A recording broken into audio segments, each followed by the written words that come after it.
দেখুন, এই নিয়ে আমি যা বলবো বাকিদের সঙ্গে আমার কথা কিন্তু মিলবে না, কেন পুরো ব্যাপারটা আমি একটু অন্যভাবে দেখছি। আমি মনে করি একটা মেয়ে চরম হিউমিলেটেড না হলে কখনো তার সহপাঠীর নামে অভিযোগ আনতে পারে না, আর বিশেষত অশ্লীলতার ব্যাপারে কোনোভাবেই নয়। তার কারণ এই ব্যাপারে মেয়েদের ভেতরে একটু লজ্জা সংকোচ বেশি থাকে। সেই জন্য আমি মনে করি না মোহর বসু যা বলছে সেটা মিথ্যে। আমি যতটুকু মোহর বসুকে চিনি তাতে সে মিথ্যে কথা বলার মতো মেয়ে নয়। আমাদের আয়ুষ আগরওয়ালকে আরো কঠিন পানিশমেন্ট দেওয়া উচিত ছিল, এবং আমি আমার বাকি ডিরেক্টরদের বলবো তারা যেন এই ব্যাপারটা নিয়ে চিন্তা করে এবং পদক্ষেপ নেয়। আর এতে করে আর একটা জিনিসও প্রমাণ হয়ে যাবে যে আমাদের কলেজ নিরপেক্ষভাবে ছাত্রছাত্রীদের দেখে।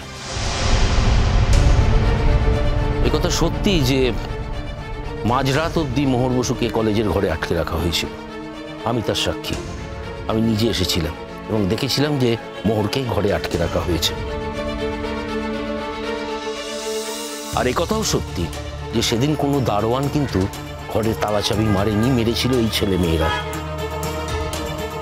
তাই জন্য এটা পরিষ্কার যে মোহরকে ইন্টেনশনালি মাঝরাত অবধি ঘরে আটকে রাখা হয়েছিল।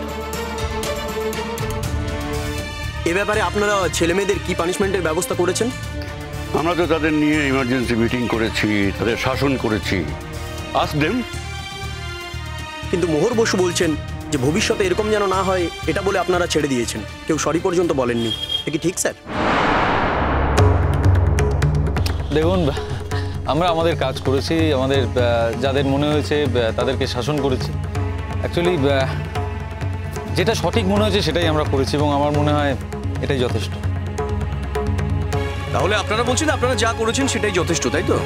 হ্যাঁ, আর আপনাদের সবাইকে রিকোয়েস্ট করবো যে আমাদের কলেজের তো একটা সুনাম আছে, তাই এমন কিছু লিখবেন না যাতে আমাদের কলেজের ইমেজ খারাপ হয়।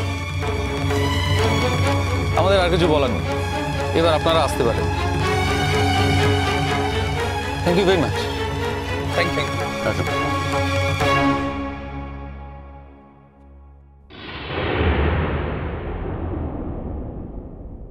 তোমরা এখানে দাঁড়িয়ে দাঁড়িয়ে কি করছো? যাও নিজেদের ক্লাসে যাও, যাও।